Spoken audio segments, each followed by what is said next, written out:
देखते आंखों सुनते कानों।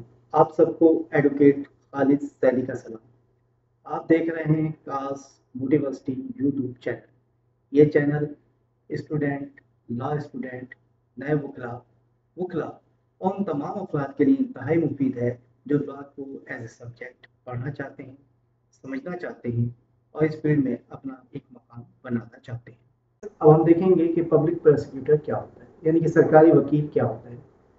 सरकारी वकील दो तरह के होते हैं।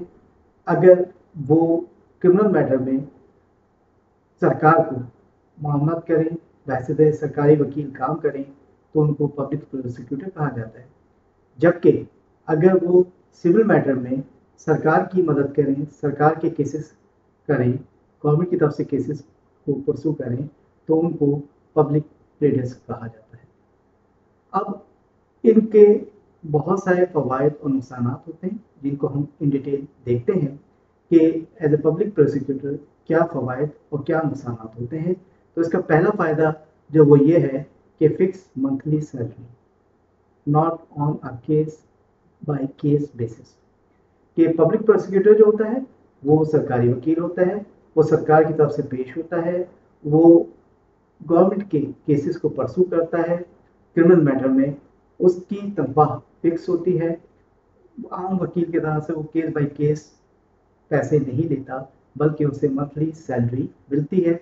इसी तरह से मंथली सैलरी के साथ साथ पब्लिक प्रोसिक्यूटर जो होता है उसको गवर्नमेंट के जितने भी पर्क्स होते हैं, फवायद होते हैं, अलाउंसेस होते हैं, घर की रिहाइश होती है, गाड़ी वगैरह, वो तमाम चीज़ें प्रोवाइड की जाती हैं और वो उनको इंजॉय करता है।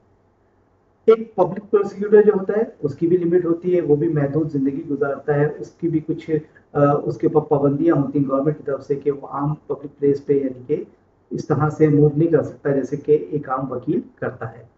इसके साथ साथ इसके कुछ नुकसानात हैं और इसके नुकसानात में पहला नुकसान जो है वो कि ओवर बर्डनिंग ऑफ केसेस। सरकार के जिस तरह से केसेस बहुत ज़्यादा होते हैं, इसी तरह से उन केसेस की पैरवी करने वाले वकीलों की तादाद पब्लिक प्रोसिक्यूटर की तादाद कम है, जिसकी वजह से हर पब्लिक प्रोसिक्यूटर या प्लेडर जो होता है उसके ऊपर केसेस का एक बहुत बर्डन होता है और उसको उन केसेस को रिजॉल्व करने के लिए, चलाने के लिए टाइम के साथ साथ मेहनत भी बहुत करनी पड़ती है, लेट सेटिंग करनी पड़ती है और अपनी मेहनत के साथ साथ उसे टाइम देना पड़ता है। इसका दूसरा नुकसान जो होता है वो ये होता है कि काम की निस्बत उसका जो मुआवजा होता है या तनख्वाह होती है वो कम होती है। और the salary provide in much lesser compare to the workload. कि जिस नौयत के उसके पास केसेस होते हैं या जितना लोड ऑफ वर्क होता है उस हिसाब से उसकी सैलरी या मराहत नहीं होती।